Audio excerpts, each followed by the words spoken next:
All right, video live. Going to bring you on audio. All right, good day, ladies and gentlemen. Welcome to another Live the Fuel show.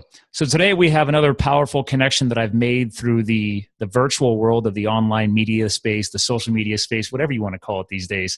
And today we have a young lady who is out there making a difference in a holistic way.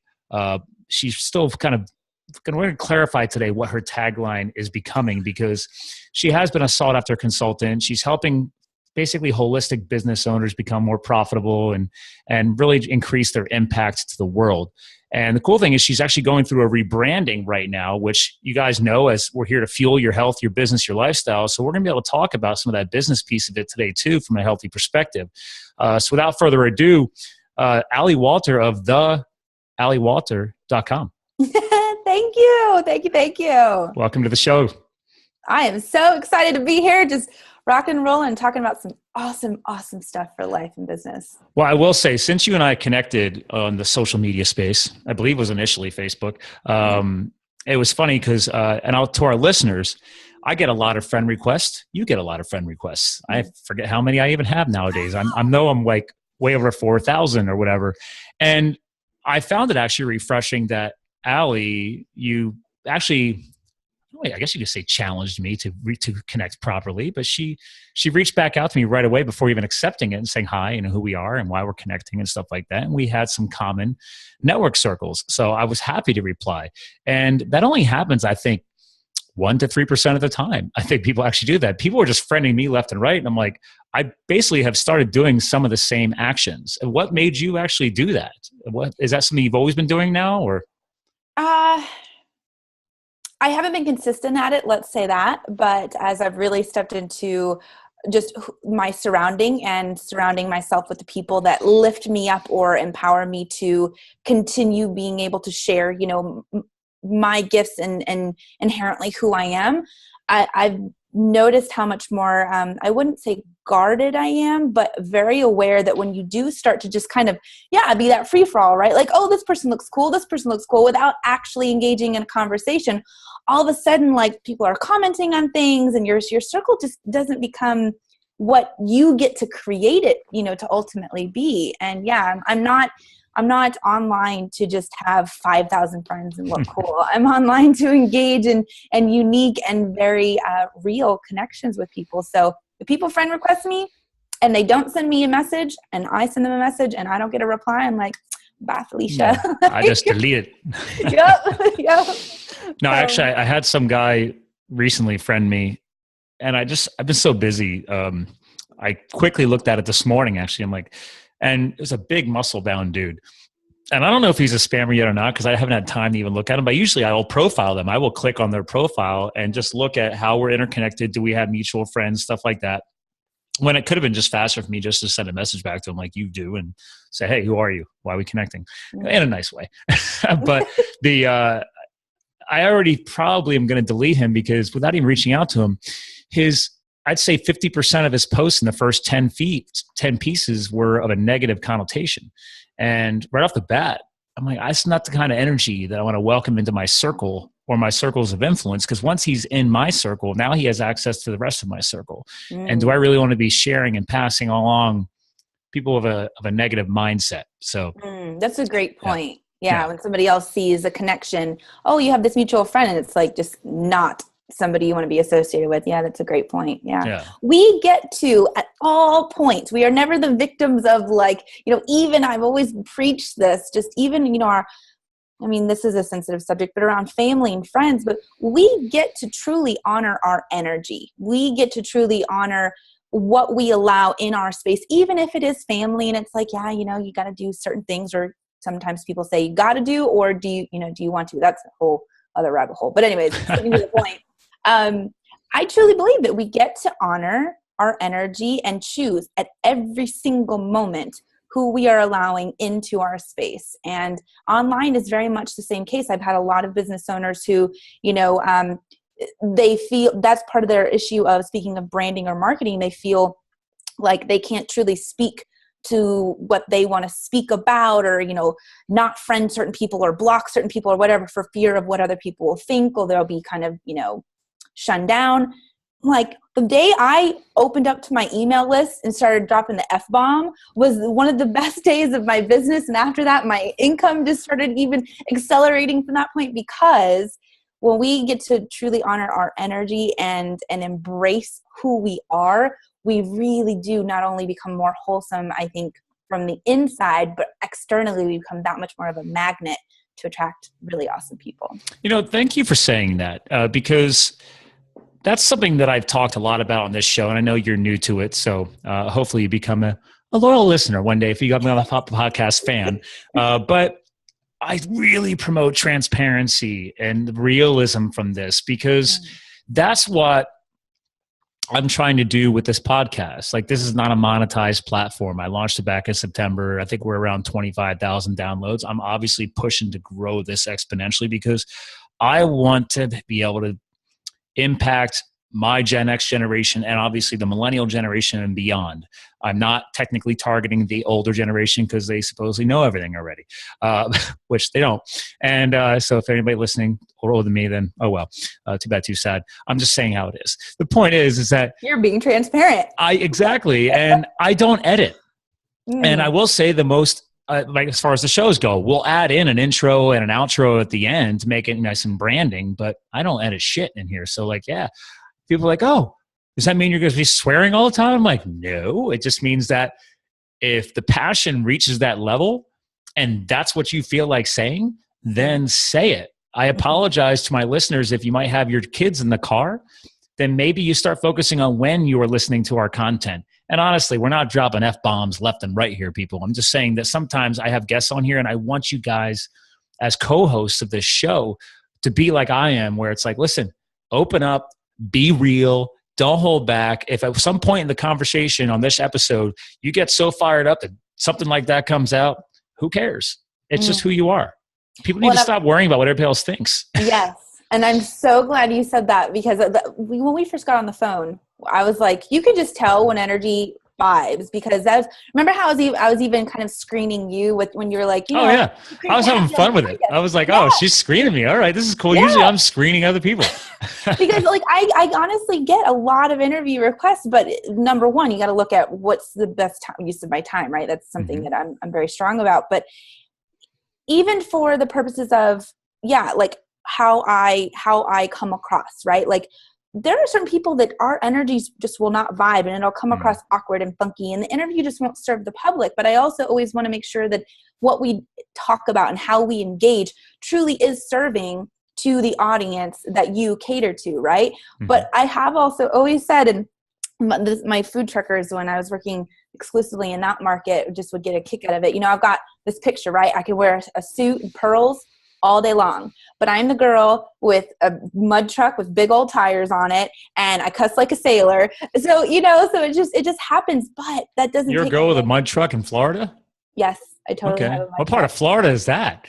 Well, I'm in North Wesley Chapel, so I'm north of Tampa, but. Okay. All right. Well, I'm like, I've been to Tampa. I've been to New Tampa. I'm like, I don't remember seeing mud trucks or mud, but maybe I'm not down there at the right time.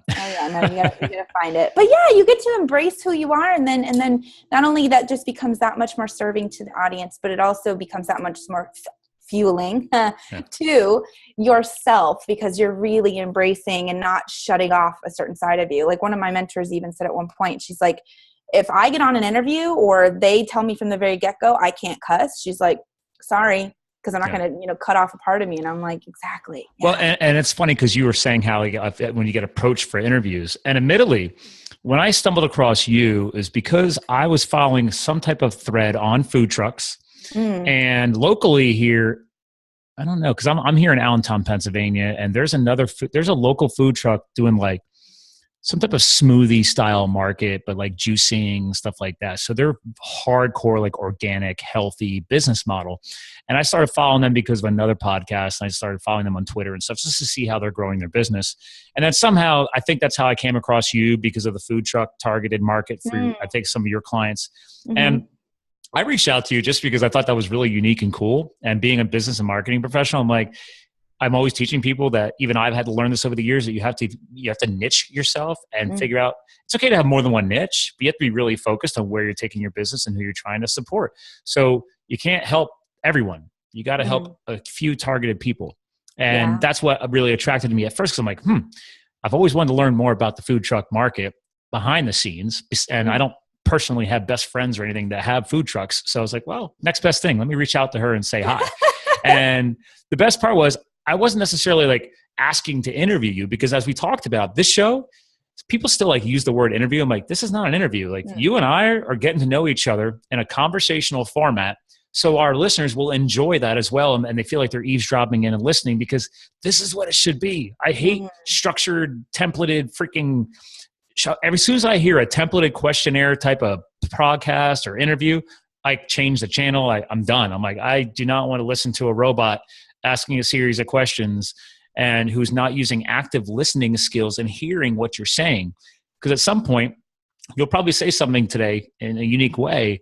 Or if I'm just asking off of a questionnaire, I'm going to go blow right over what you might have just said.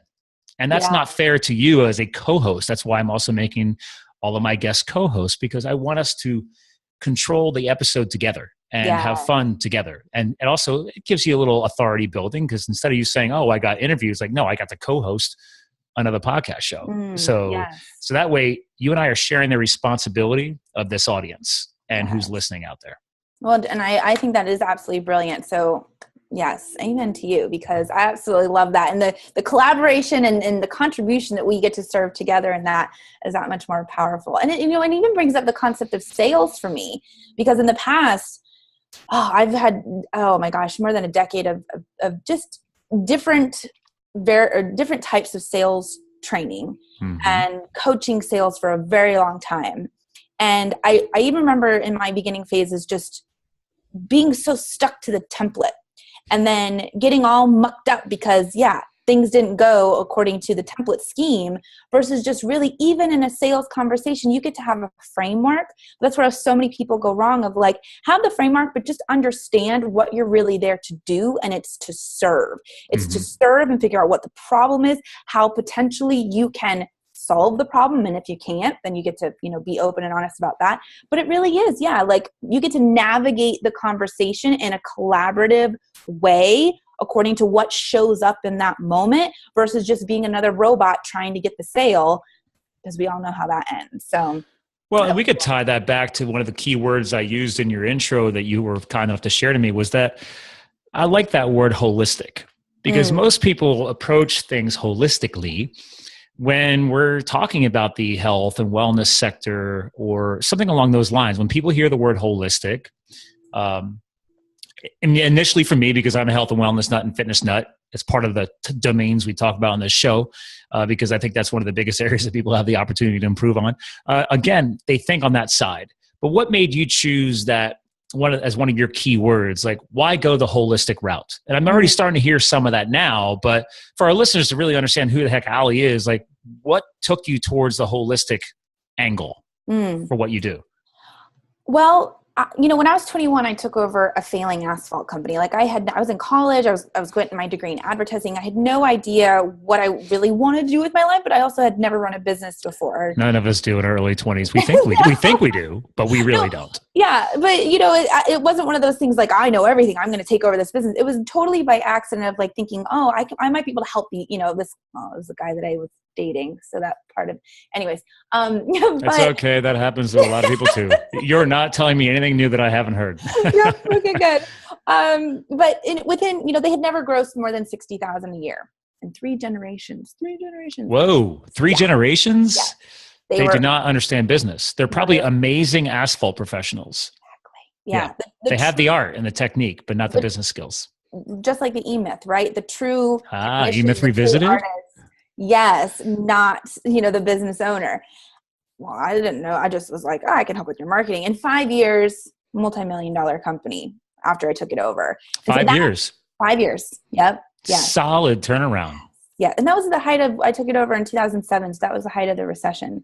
So I was going to say, everybody claimed that all businesses were failing, which, to be fair, if you really pull back the covers, so to speak, if you know what you're doing, those are the businesses who succeeded during that time are the ones that had their heads on straight. They didn't get freaked out. They dialed in, retargeted their markets, and went after it. So, well, it goes to the principle, and this is something I've learned after the fact of even like kind of analyzing how I did what I did, is everybody's always playing defense. They're always either in the present or behind what's going on. And I'm like, you can't just have a defensive strategy. You have to have a very stronger offensive strategy, just like Darwin, right? The survival of the fittest. But it's not just adaptive to change, but it's also ahead of, like, you know, risk mitigating is what I call it. Like, if this were to happen, what would I do? Would I be fucked then, you know, so to speak?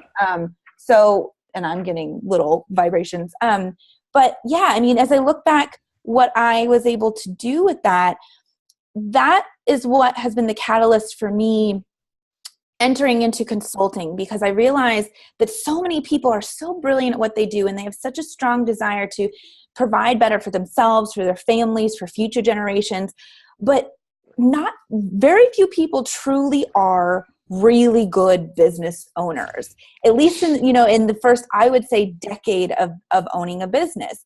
And I was able to just so quickly, basically, I call it like hack my way to the top of understanding my brain. I like that. I use the word hack a lot more these days. I like that. Yeah. Hack my way, because my brain understands literally everything in formulas. So even how something happened, I will break it down into a formula so that I call it like rinse and repeat and apply it in other areas.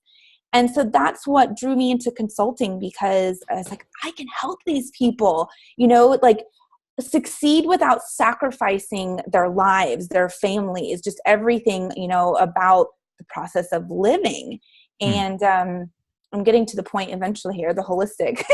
No, that's fine. You got to, it's like a whole story. Again, we're not following a questionnaire format. I'm letting you speak because, okay, people need to understand how our brains work. And sometimes you got to get a little background behind that answer. You can't just throw out the final answer. It's like, clearly you've got some history here behind this. Yeah. There's a why behind the why. Exactly. Yes.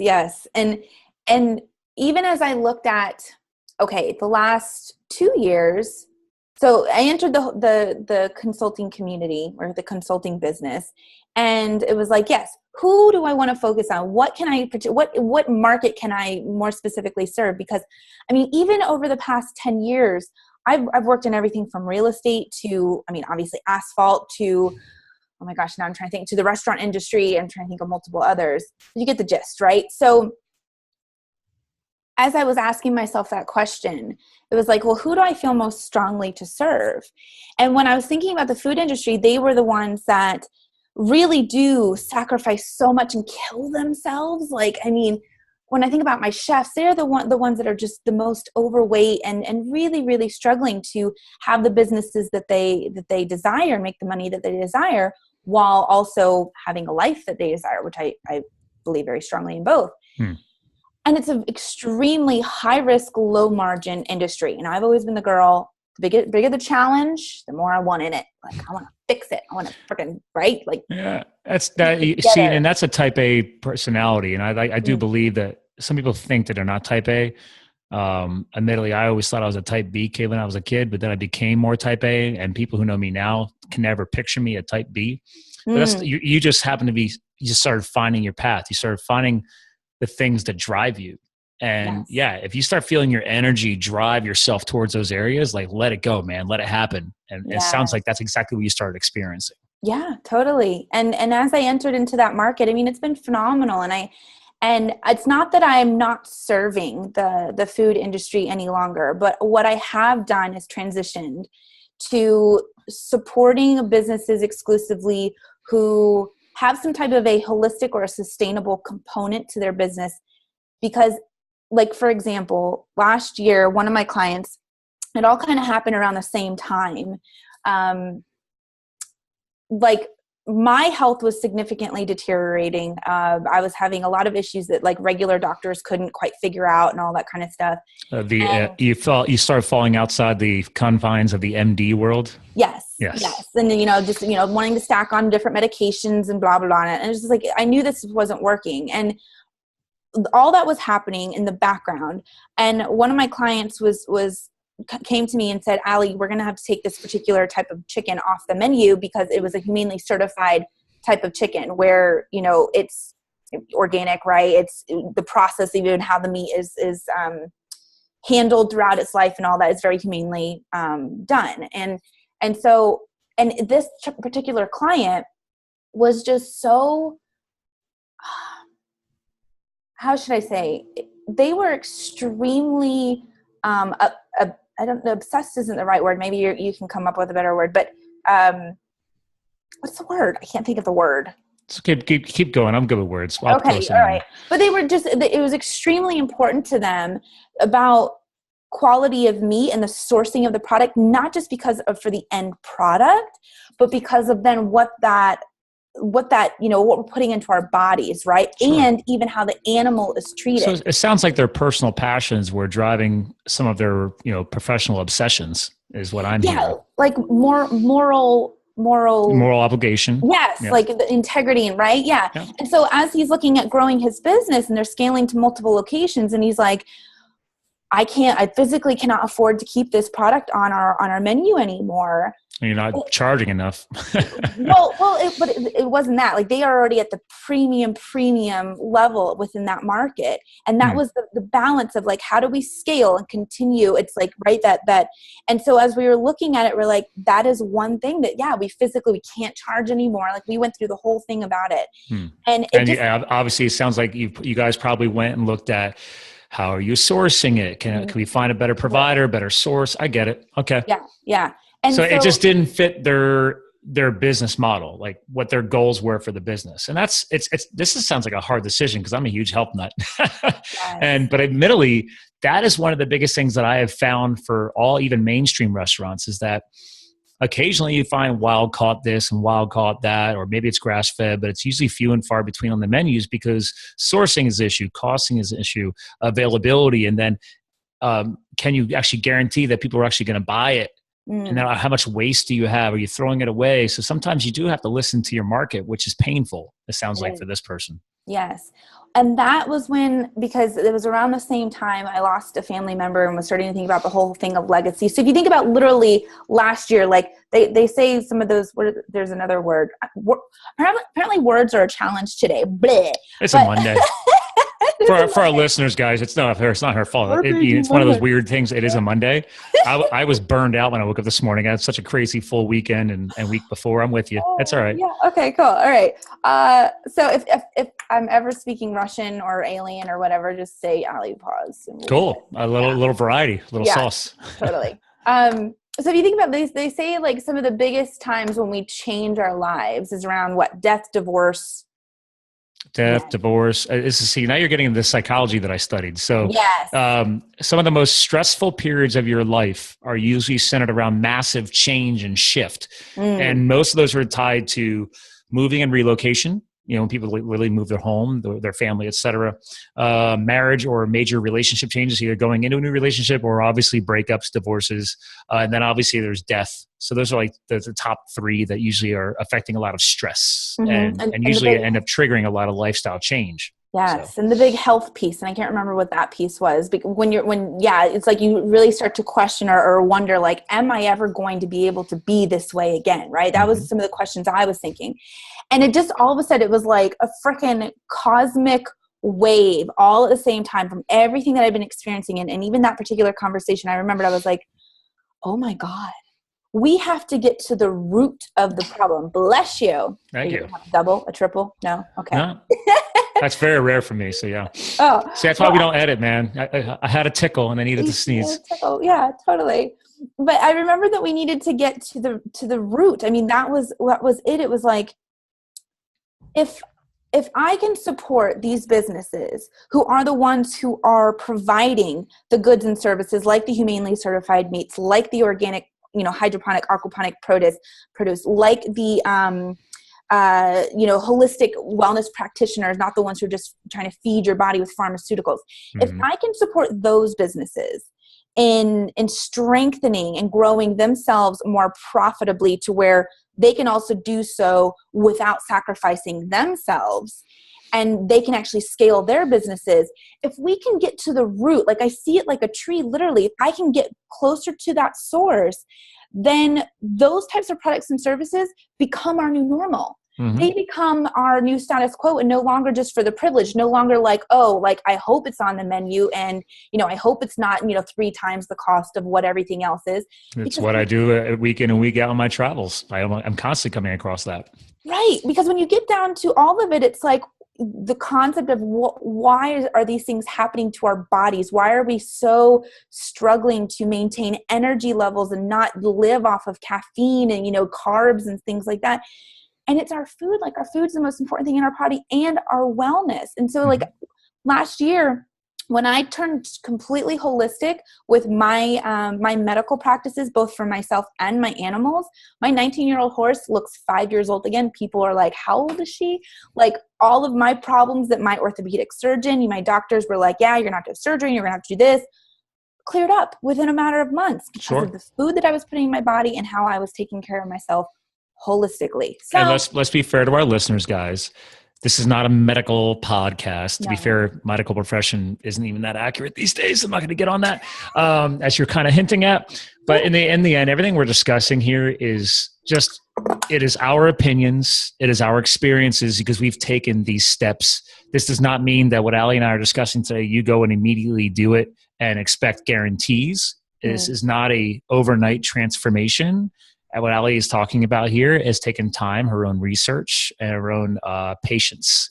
But yeah, if you can take the holistic path and actually start fueling your body the right way and caring for it the right way and not depending on pharmaceutical Band-Aids, you can start seeing some amazing transformation back to where your body is supposed to be. But that's just our opinion. So I just had to jump in on that because we talk about this a lot. Well, let me caveat and add one level to that. I would encourage anybody to just, if you've had something that's been consistent in your life and, it's like the doctors just want to keep you on something that it's like a maintenance or they're struggling to figure something out, listen to your gut. Like, just get quiet, just breathe in and out, like envision what you truly want out of the situation and listen to what is calling you. If what's calling you is I need to get more opinions, or why don't I get another opinion of somebody not in this particular field? Because that was how for the past 10 years, I've dabbled in different holistic things, and I've eaten mainly just a pescatarian diet, mostly organic, all that kind of stuff. But there's so many layers to how deep we can go into how we live our lives and what we put into our bodies from that type of space. Oh, God, yeah. And even now, it's like I get to make decisions. Am I going to seek this type of a practitioner or this or both and then see what feels right? Because if I hadn't listened to my own intuition of like when the orthopedic surgeon's like, yeah, your broken ankle after 9 months, we're going to have surgery. And I was like, oh, no, you're not. And I started seeing, actually a chiropractor who could do acupuncture and stuff like that. And within 3 months I was healed. If I hadn't listened to that, I never would have been discovered what was on the other side. It's pretty powerful what we're talking about here because this does tie back to business. Because if you don't care for your body, you don't care for your brain, you don't care for yourself at the cellular level, it will impact everything else in your life. Your job and your career or your business that you're trying to build to a successful, sustainable entity means nothing. Without our health, we have nothing. Our health is our true wealth. So a lot of us sacrifice this along the way to build successful businesses and have this money and this time freedom and location freedom and financial freedom. But all of those freedoms are wasted if you end up in a hospital bed. And what we're talking about here is, listen, initially, sometimes you have to take the drug, right, to address something immediate right now. But that is not a long-term perspective. Everybody, that's why I call them the pharmaceutical Band-Aids. I had on... Dr. Jack Wolfson, the author of The Paleo Cardiologist. He spent a whole career as a cardiologist. So he's not like some little doctor. He's like a board certified cardiologist. And he met his wife, who is a chiropractor and a wellness practitioner. And it changed his life. He left the traditional cardiovascular world, started his own business where now they are known as the Doctors Wolfson. And out of Arizona, and that is their brand. Everything they do is around holistic practices, and he no longer pushes for the drug or the surgery right away. Like, again, traditional cardiovascular and heart doctors are saying, oh, you have a problem? Let's put a statin, you have to take a statin, and then we got to put a stent in your heart or in your vessels, all this stuff. And he's like, those are Band-Aids. He's like, as soon as you start cutting people open, you can't change what you've just done. So why not take some time to do something more holistically and potentially fix the problem and not have somebody stuck on drugs the rest of their life? Because if you're on a drug the rest of your life, your little relation to the tree concept, you haven't gotten down to the root level. Yeah. You're up there floating around in the branches willy-nilly and just letting whatever Mother Nature throws at you, when you need to get down to that anchor and that the meat of the problem, what's literally holding that tree up, which is your roots. And if you're not strengthening those roots and finding the root cause, the root problem, these terms that we've been using for years, it seems like we use them in our businesses and we forget about it in our lives. So it's just like you're saying, you were trying to find the root cause, the root problem in people's businesses to help them flourish. We need to be doing the same thing with our health and our lifestyles too, because that's the only way they're going to flourish. Yes. Yeah. And that even goes into like this whole other just rant that I could get on, but I want to touch on of where our planet is going, where society is going. I don't know if you've ever looked at, and I can't remember what the report is, but they have measured scientifically what they call the Earth's heartbeat as at the all-time high, because I truly believe that we as a collective are really on the verge of some really awesome transformations. And yet if we don't get even deeper into that root and spread the awareness and spread the education, it's like, yeah, maybe the collective who like sees what we get to do. It's like, it's kind of like breeding or like cultivating and nourishing an army of Elon Musks, right? The people that are truly going to support us in being able to have a planet in another 100, 200 years, let alone humans that we actually like to live around, right? Yeah. So when you think about it and from that capacity too, it's like, these are the types of products and services that can assist us in doing that. And if that's one of my strongest assets is marketing and the ability for practitioners to be like, how do I market what I do? And I'm going, you don't. You educate, you speak to how you're right. The power of teaching, education. Yes. That's what pure marketing is. As a marketing professional myself, I have to remind people of this. My guys, like, what creates long-standing relationships, trust, and respect is when you teach somebody something. That's what sales does too. Like, I don't help, like, one of my biggest clients, I do sales and marketing and business development for them. And I don't go into a sales meeting with a buyer from another company. I help them with their B2B relationships. And I don't go into that trying to sell them on something. I go in there to learn about them first, then relate that to the knowledge I already have, and then teach back to them and educate back to them how those products or services or those businesses can assist what their needs are as a business. So it's a two-way street. That's what you're talking about here. Back to the holistic perspective is that you're trying to do the same thing. And the beauty of these, a couple of years ago, I helped a client. She has a business where she literally allows other holistic businesses to rent space in her facility and run their businesses out of there. But they've always struggled because nobody knows anything about sales and marketing. And I went in there and actually most of them, we had a community meeting and they said, oh, are you the next, marketing guru who's going to, cost her a bunch of money and then not even help us? And I say, well, guys, if you're fighting the process before it even begins, this is why you haven't succeeded. I was like, each of you in this room are very successful in your niches for a reason. You understand that holistic practice, whether it be yoga or whether it be a chiropractor, or maybe you're an energy specialist talking about grounding and earthing, whatever those are. But most of these people that I have met that are in those professions know nothing about business. So that's why they're still like driving a crappy car, or maybe they're doing office shares because they can't afford their own office because they don't have enough clientele yet. I'm like, you guys need to open yourselves up to be educated and taught other holistic practices from a business perspective that align with what you're trying to do. And that's what I'm hearing from you right now, is that you're really trying to hone in on that niche and bring that messaging back to them at their wavelength, because that's the only way they're going to understand it. And that was my biggest struggle that I had with them. I was like, wow, I tried coming to their level, but they were so jaded from Mm. past consultants who had, probably ripped them off. I mean, honestly, because they didn't take the time to learn about them. Mm-hmm. And that's what we're talking about here is, I think you can back me up on this, is that this isn't a short-term solution. Okay. Mm-hmm. Just like with drugs and people's health and everything else, everybody wants it now. Everybody wants to be fixed now. Oh, I want my headache to never come back again, or my ankle hurts and I don't want to go to a chiropractor, or just give me a pain med. These are quick solutions that don't actually fix the problem. Mm-hmm. You have to have patience. You have to have time. It takes time. Your average new client that you bring on, I'm sure you educate them like, listen, this is not a 30-day relationship.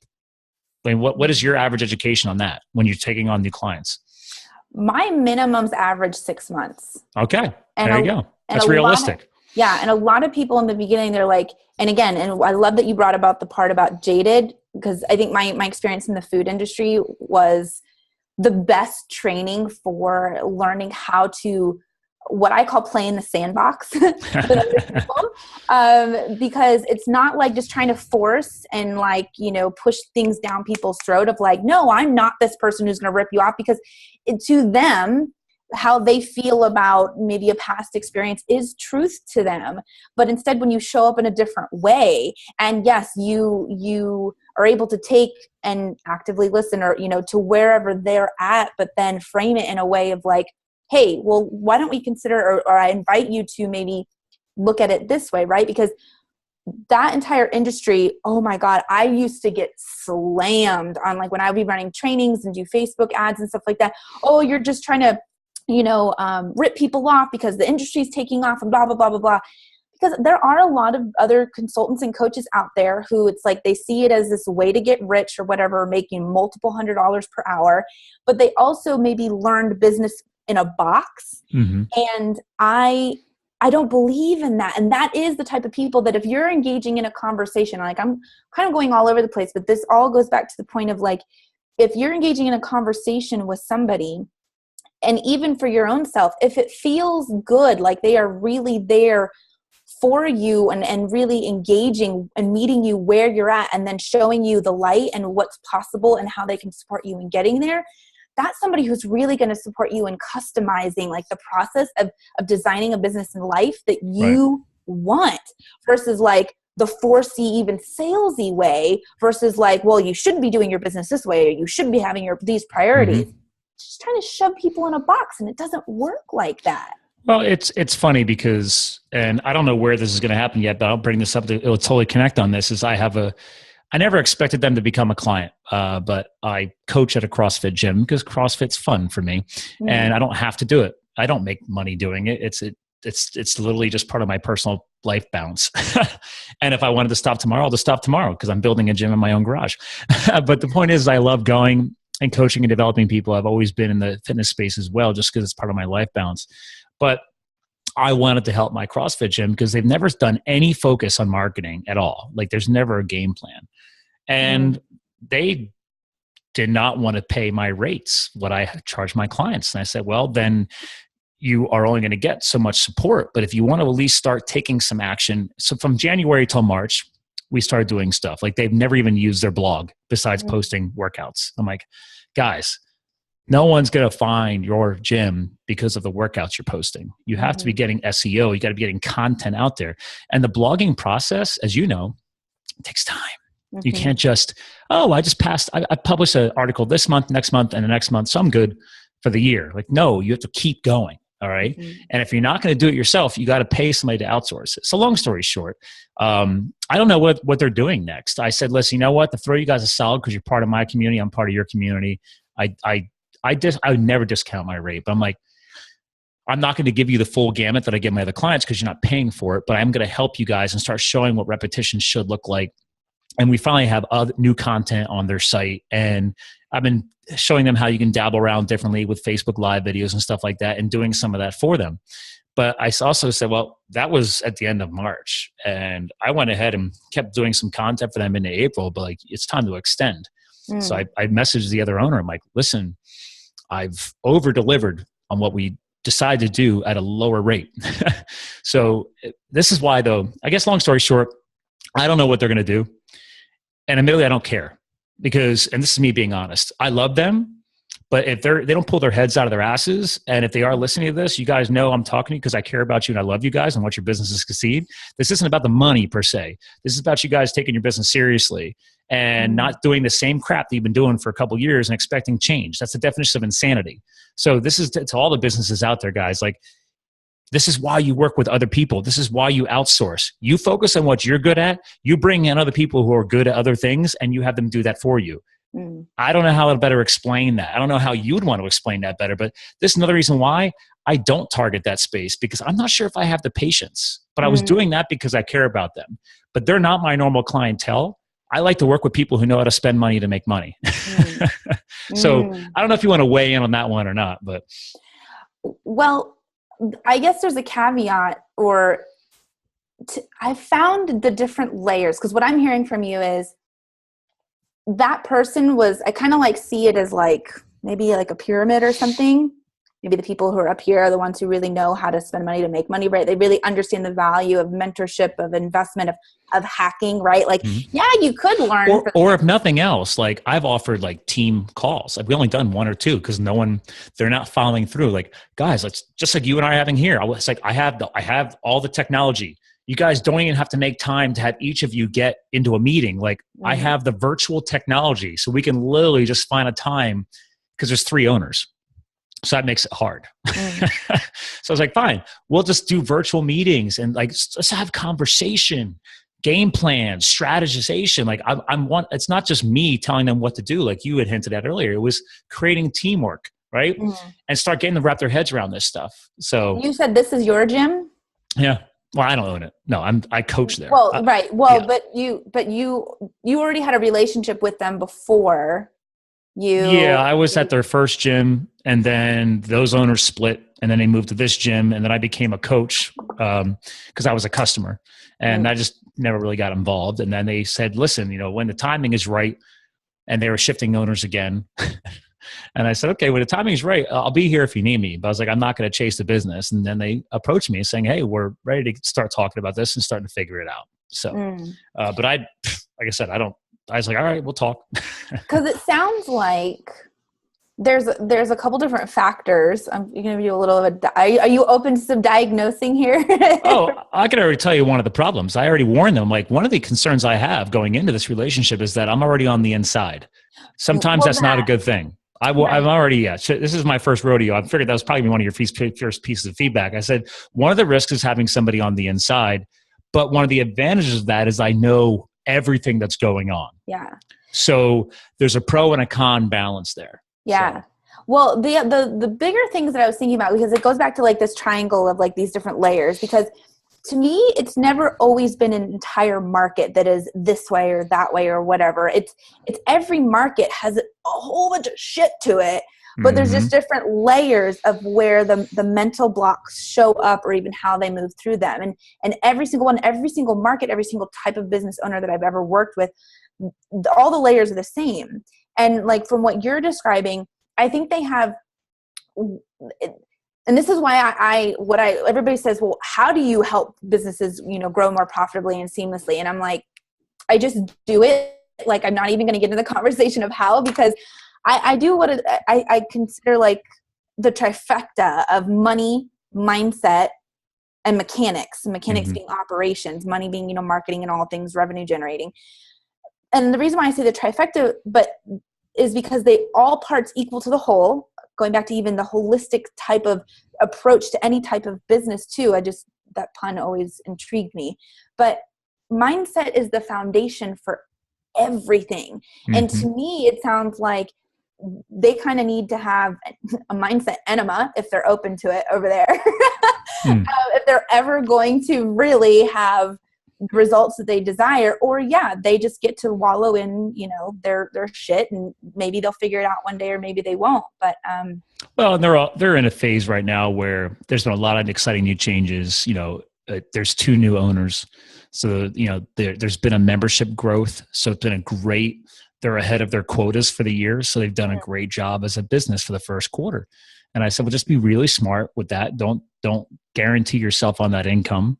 right? Be smart about the monies. And they've had, there's so much stuff out there. Like they're reinvesting in the facility. They did some equipment updating. I'm like, guys, that's good, but don't forget, you got to build a sustainable support system. It can't be the short wins. You got to get the long wins. This is what we're talking about. So, and that's one of those mindset things of, those people, there's a way that you get to unlock how people address the immediacy of like here and now and safety, the illusion of safety. And it goes back to the education, right? mm-hmm. Versus, and that's why I'm so passionate about what I do, but I'm also so serious about, I invest a shit ton of money myself to constantly challenge and poke my own holes in my mindset so that I can support other people, because it's not an easy process. It's not a feel-good process all the time. But if you truly are committed to like, here's where I am and here's where I want to go, cool. Yeah. I can show you how to get there, but it's not the strategy or the tactics. And also, when you speak of like at a cellular level, a lot of it has to do with those mental blocks. And that's even been, for me, one of the most profound learnings this past year. And I believe that everything shows up as a gift, truly, to teach us, no matter how traumatic or horrible things may seem. But this last year with my health, I learned how extremely connected the mind and body connection is. Like, if you've ever heard of Louise Hayes, right? Or even that type of thing. And then there's, meta health and stuff like that. But hey, is it the left side of the body or the right side of the body? Is it a bone or is it a ligament? That type of deal. Because when I've had different clients even be like, Allie, I'm continuing to suffer from plantar fasciitis. Like a lot of chefs, in my restaurant clients. And when I actually broke down and started asking certain questions around mindset, not pushing the information onto them, I do a lot of asking so that they can naturally come to conclusions themselves. It was like, oh, fuck. Yeah, this really has nothing to do with I get to take better care of my body, but oh my God, all of the mindset stuff was showing up. And then when we finally bring awareness to it, at least let them sit with that. Yeah. Or, whoever's listening, sit with it. You can't have an immediate answer all the time. Like you said, sometimes you got to let it, I don't want to use the term fester, but simmer. Yeah. It's like, hey, fester's a negative connotation.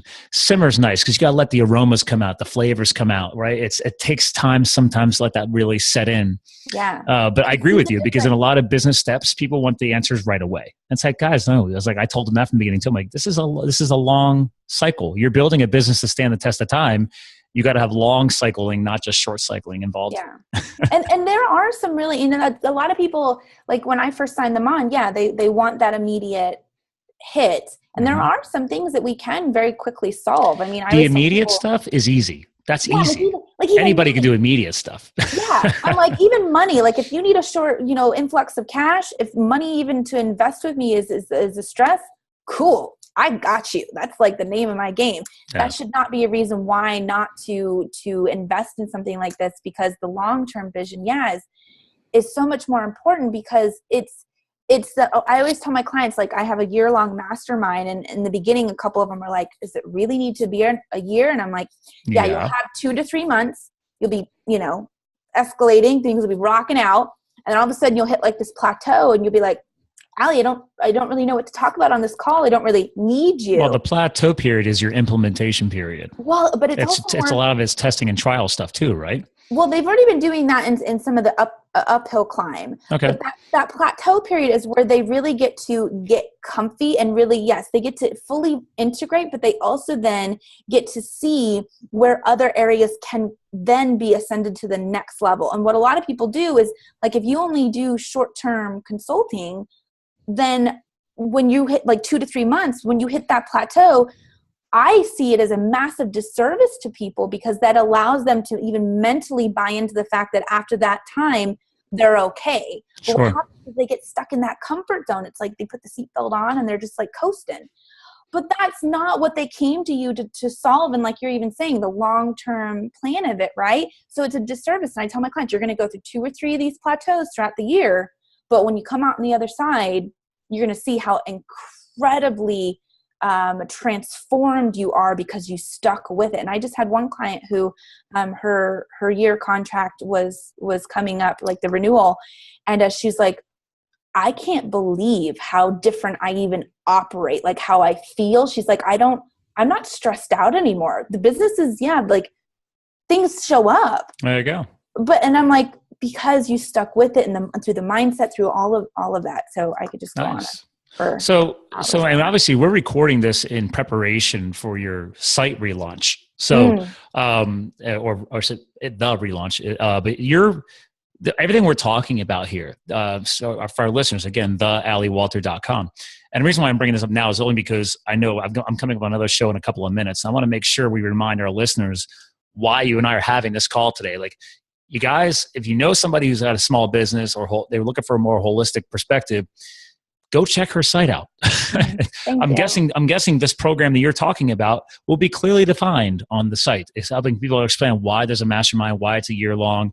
Like what else is getting relaunched on the new site? Well, what they're going to be able to find if they go explore is really about, a little bit more about my background but more specifically, like, hey, if you're in these spots, like if these problems or desires sound familiar to you, cool, keep reading so that they know they're in the right spot or not. There you go. And from there, we get to talk about, okay, they're going to find some, different content that can help serve them. But it's really around, if you're in these types of positions, this is what I can help you solve, and here's how I can help you do that.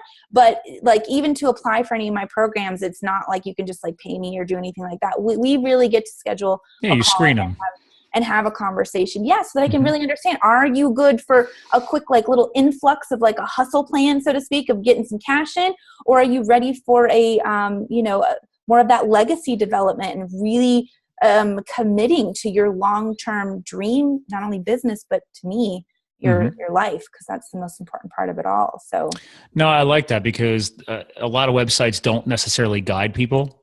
They feel like they're getting sucked into a rabbit hole and they don't know where they're going to end up. So I like that you're actually putting together really kind of like a process flow and a Q&A session, for example. Like, make sure people know that, hey, am I on the right site, or am I in the right section of the site? And on nothing else, it gives them a chance to at least learn quickly a little bit more about you and help them understand, like, okay, do I want to be working with Ali Walter? Maybe you don't click. And that's something to remind people or businesses who are listening to this too, is that people or business in general, some people belong in your life, some people don't. Just like way back to the beginning of this episode, when you and I were talking about our screening each other virtually before connecting, is we have the power to control who we are involved with personally and professionally. And I can't tell you, I have the same conversation with my girlfriend and her equine vet business for horses. You mentioned horses. I said, listen, every once in a while, you want to look at your customer list. And whoever's giving you the most pain, really look at the dollars being spent and decide, is the pain worth the income?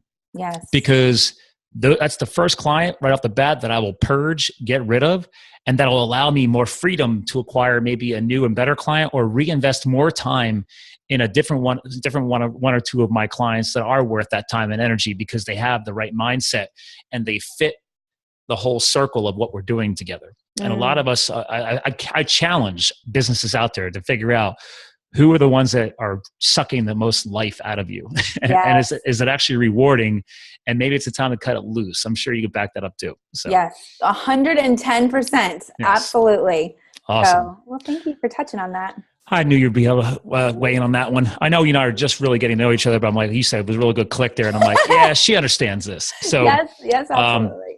But I do have another call coming up here, so I want to give you a due justice on the exit, and just so you're a reminder, and hang tight after I end the recording here, and I'll give you a proper goodbye. But all of our co-hosts, I want them to have the final words of the show, because this is your opportunity that if they forget everything else we've been talking about today, and they've been hanging on this long, take this away about Ali, her messaging, and why she's doing this. And because you brought up that wonderful word of being holistic, whether it be a guide or a coach or a business consultant, whatever you want to call it. But from that holistic perspective, like I knew you'd probably have something powerful to leave behind for our audience. So what is it? Like, what is the big picture here? Like, what are the final words maybe around what you're trying to do and what you're moving forward here in 17 into 18, whatever? Like, what is your message to our listeners out there? That's a really great question. I know. I like to challenge my co-hosts. Right? I mean, some people use quotes, but some people usually have something that's been underlying. Like you said, it's affected you personally and professionally from that holistic mindset and having a cleaner path in life. Well, here's what I would say. is if you're in a position in your life or in your business where any type of resistance is showing up, or maybe you've had consistent struggle or challenge in a particular area, my invitation to you is to really get quiet with what that is, and in that quiet time and in that assessment, releasing attachment to what it's supposed to look like and maybe what you had previously envisioned, and really stepping into, how do you want to feel? What do you now want to have in that particular area? What does that look like? What does that feel like? Can you taste it? Can you smell it? Like, can you really see it in your mind? And from there, that's when you know, are you aligned or are you misaligned in, I'm simply attached to my previous blueprint or the ways that everybody else is telling me it's supposed to be, versus this is what I choose. Because in that assessment, you're going to then discover what path you get to continue on, of the same one you're on, or discovering, how can I step into that alignment and stepping into what I'm choosing, what I desire, what I really get to create, so that I can no longer live with this resistance showing up and really step into this area of my life, my business, truly being all that I desire. I love that. Truly being all that you desire. That's a good message. See, I knew you had one in there. So, well, hey, hang tight real quick here. So I'm going to give a call, close out, and I'll give you a proper goodbye. So again, to our listeners, guys, again, check out thealiwalter.com. This is what it's about, guys. Consider a more holistic perspective in your personal life and your professional life. You heard it today. We're not just talking about business here. We're talking about your personal life as well. Our health is our true wealth. So again, guys, this is what we're all about. We're here to fuel your health, your business, your lifestyle. Keep living the fired up epic life. And we'll talk to you guys again soon. Bye. All right. Audio's clear. So I leave the video feed going for a little extra like meat and potatoes at the end. So people see that we're real and we're not trying to like have the most fancy, some stuff can't be too perfect. So you got to have a little extra content once in a while. So the audio leads the way, but then now that we publish all this content to YouTube too, I like to be able to have some differentiation there with the content. So very cool. I love it. I love it. I hope you had fun today.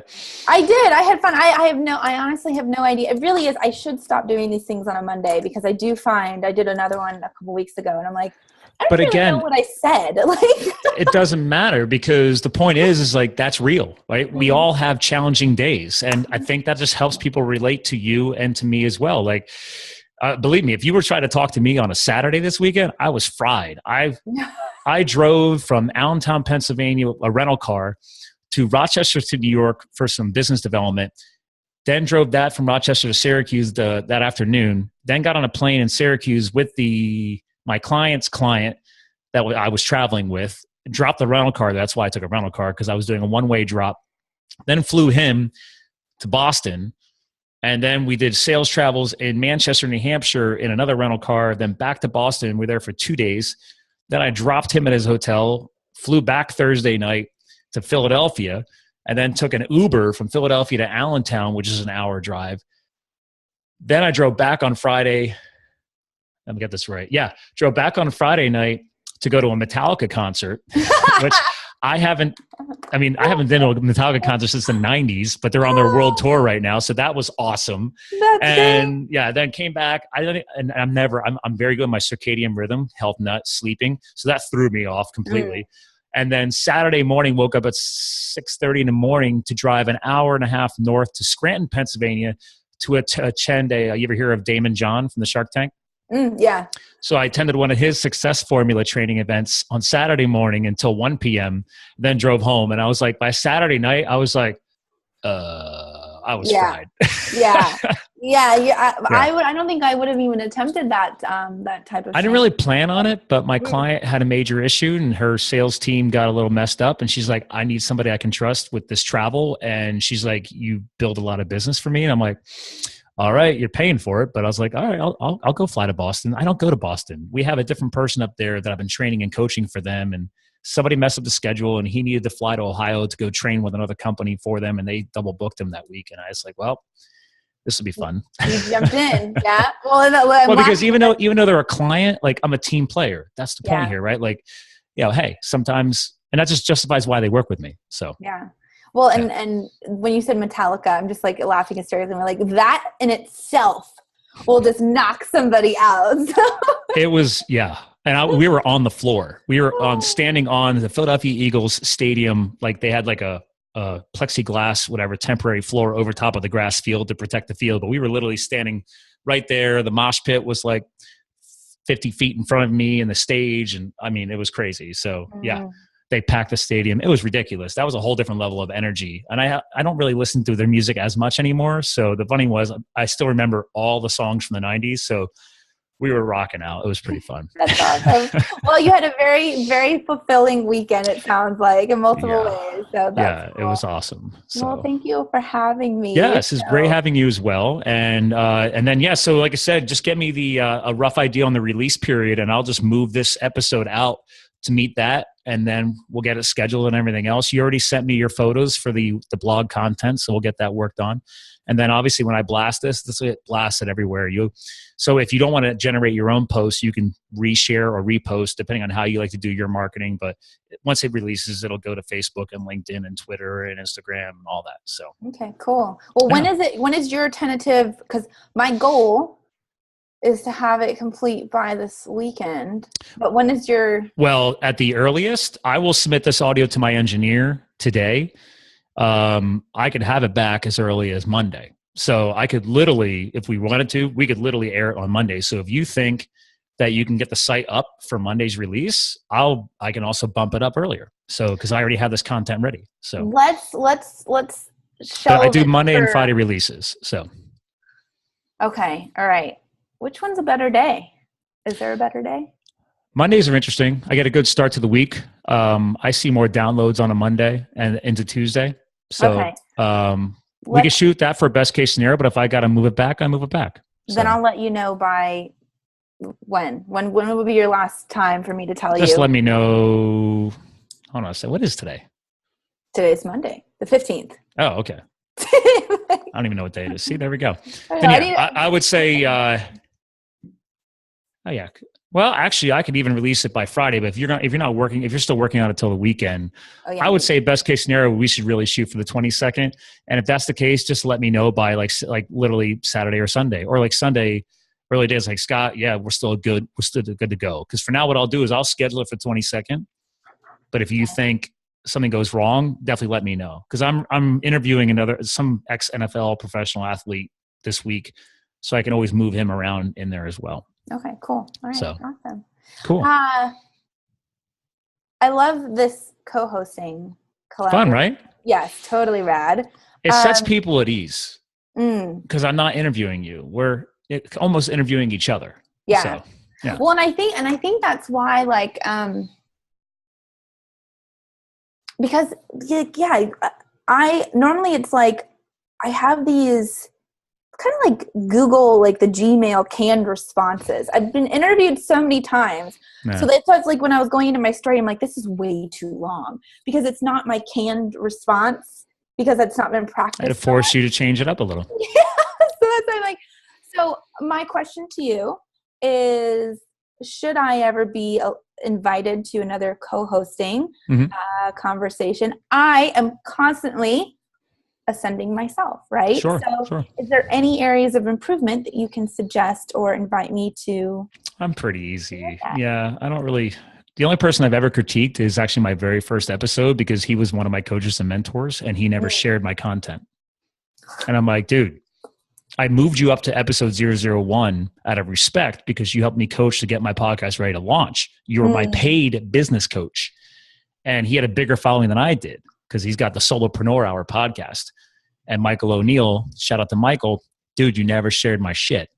So big faux pas in my book because every single person that I'll ever bring on this show, no matter how big this gets, I will always share their content for them because that's me giving back and honoring my followers. So the only thing I always teach people from a marketing perspective, like, guys, like, make sure you're putting that out there. Yes, totally. I mean, I can share it to my community, but you have your own following and it's an authority builder. Like, why wouldn't you share the content?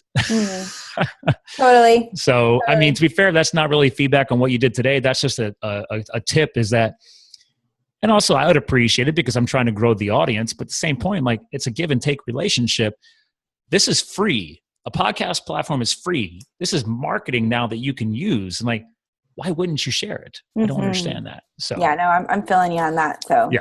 Right, cool. But no, I think everything was fine. If you end up starting to do more podcasting, there's tips and tricks. Like they recommend you get like I think there's a $30 to $40 headset microphone kit that's good for like entry level podcast guesting and co-hosting. Yeah. They recommend that because the iPhone things aren't perfect.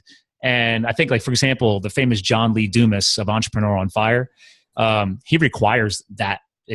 I'll be fine if I ever get on his show, but he says like, if he has a guest that he wants to get on, he either make you get that or he will ship you one because he cares about his audio quality that much. I've heard about that. You can't just come on and talk through your laptop microphone and speakers on his show.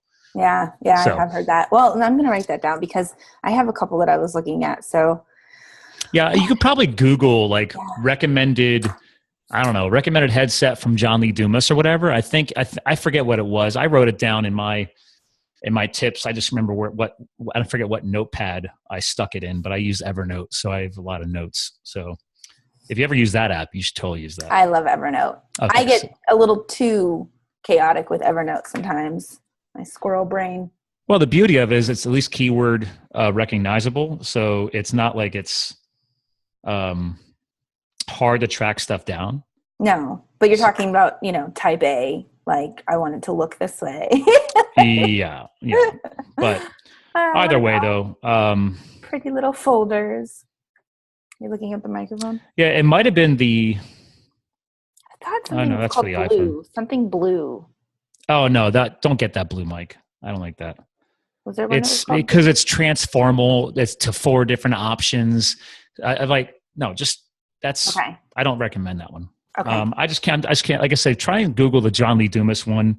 And I think they call it I think he wrote his own blog article on it. EOFire recommended microphone because it's not expensive. It's like $30-$40 because I have 2 regular co-hosts that are sports psychologists and here locally. And I basically am probably going to get these for them just because they're still using their Apple iPhones. And since they come on every single month now, I was like, I feel like I just going to get it to them and just so I don't have to worry about it. Yeah. You were probably looking at the Blue Yeti. Yeah, that's the one that was called. Even EOFire says that's the best webinar mic because you can move it around, change it, etc. Yeah, but that's just a microphone though. You still don't have like a headset feature and stuff like that. Yeah, I don't remember what the name of it was. There's probably different ways I can move the keywords around. If I find it, it's in my notes somewhere. If I find it, I'll definitely send it over to you so you know what it is. Okay. But the whole point is like take care about your audio quality. You sounded fine today. I'm just saying if you really end up doing this more to get more exposure and because the podcast thing is not slowing down. It's been growing exponentially. All the big players are in it. So yeah, totally. Well, and I was like doing so much the beginning of last year when I was still really focusing on the food industry. And, but that was when I was starting to look at it again. And now it's like, now that I'm getting back into it, I mean, literally this is my second interview. And now I think since I pushed on again for my business in the last 60 days, before that it was paused for 6-8 months where I was like, no new clients, just serving existing ones, just, working on my own shit. So, but yeah, so, and I think this was just good to get back into the groove. It is. I will say, as far as microphones though, if you end up just using a regular set of headphones, because your headphones really don't matter, a great microphone that I've always used is the ATR 2100 from Audio Technica. And a lot of podcasters actually literally use that as their primary microphone because you can plug it into a USB port or you can do it like with the really nice XLR cabling like I have here. I actually own 2 of them. I have 3 more microphones in that case over there. So because when I go to conferences and travel events, I bring my gear in case I end up meeting somebody that's really cool and they want to do a live, session right there. I've done that already. Cool. So yeah. All right. Awesome. That way you seize the day. You're in the moment. Yes, you do. Awesome. All right. Cool, man. Yeah. This is fun. Well, like I said, keep me in the loop if anything changes. Let's shoot for next week as far as the schedule goes. And if anything else updates or whatever, just let me know. You already sent me all your content. I have the links to your pics. And then obviously, did you send me, I don't have the content in front of me. Did you send me all your social media links? Yeah. Facebook, LinkedIn. Yeah. Like you're not on Twitter or Instagram or anything like that, right? I didn't give you Instagram, did I? Oh, balls. All right. Anyway, you can email me back. So okay, I'll send you. You have my email. It's just scott@livethefuel.com. So yeah. But that because I embed that all in the blog content, so you can go back and look at the other podcast episodes and see how they look. But everything gets time stamped throughout the show, and we always link people's sites, social media profiles, etc. So people, because it does tie your world all together. Just like your website is doing. That way, if you start doing that on all these other podcast shows and everything is tied together, it really makes Google happy. Google likes to see everything crisscrossing and connecting together. So yes, totally. Yes, I agree. And I love that you put that care into this. I'm sending you. Well, if I can't say that I'm a marketing professional if I fail to do that for my own co-hosts. Totally. That'd be rude. What is it, Scott at? Scott@livethefuel.com. Apparently I haven't saved you yet, I guess. It probably got generated from my account because I use Acuity scheduling, so it might not have just automatically saved because everything comes from that system. Although it should still use my Scott@livethefuel as the return address. So. All right, you have it now. Yeah, cool. It should be in the calendar. Dun, dun, dun, dun. All right, man. Well, good energy today. Yeah. Well, I'll be cringing when I probably listen back to it. Like, what? That's why, it's the first round. So that's the other thing is like you got some feedback for yourself when it goes out. And then you could look at how would I do things differently. And I do welcome back on repeat co-hosts. So we've had stuff, especially I've had people like getting ready for book launches, new authors, whatever. So it just depends on what the energy is. Hell, maybe it's an educational thing where sometimes you got to give away some of your best stuff. And then people are like, oh, why? It's great she taught me all that, but I don't want to do it. So now that I know she does all that and she taught us all that, I'm just going to go and contact her. Like that's what online marketing should be about too, is you get them hooked on your great stuff. And then they realize, wait a minute, I don't want to do that. See, I love doing conversations like that. So if you ever are interested in like theme conversations where, the theme is going to be around this element. And then admittedly, I haven't created we have more health content and lifestyle content than I've had business since this launch, because clearly that's what people care about and that's important. But building healthy businesses is important too, because I want to help promote entrepreneurship. So we could totally do that. There could be like a regular, maybe you think about saying, hey, you know what? I want to, because again, maybe you don't want to have your own podcast show because that's another whole damn platform to create. So I told like the sports psychologists, they're now regulars on my show. So they have regular content that I'm always building for their organization. So they're basically outsourcing the podcasting world to me. But maybe we have a regular business segment or something, a regular holistic. I don't know. We could figure out some kind of branding around that. That could be fun. Yeah, we totally. Yeah, think about that. There you go. That's your takeaway for today. Yeah. If that's something you want to be able, and we'll keep those shorter. We don't need to go 30, 60 minutes. Like we can do a 20, 30-minute hot session just on, hey, here's something really important that we're seeing in the market right now that you see as a common challenge, right? Yeah. Especially if you want to start building some recognition around that holistic word as one of your primary keywords, which by the way, I'm going to use that for your episode. I think I'm going to call it like, what does your friend call you? The Holistic Business Oracle. Ooh, because those are unique keywords. I don't think there's a lot of people using holistic. She literally called you the Holistic Business Oracle. I like that. See, Oracle is a big name, right? In the software space and technology space. And then holistic has gotten big from a health standpoint. But in the spiritual side, the more metaphysical woo-woo stuff, Oracle. That's Okay. interesting. When I Googled in quotations, holistic business oracle, you come up. Yeah, because I think I Oh, you have a Twitter.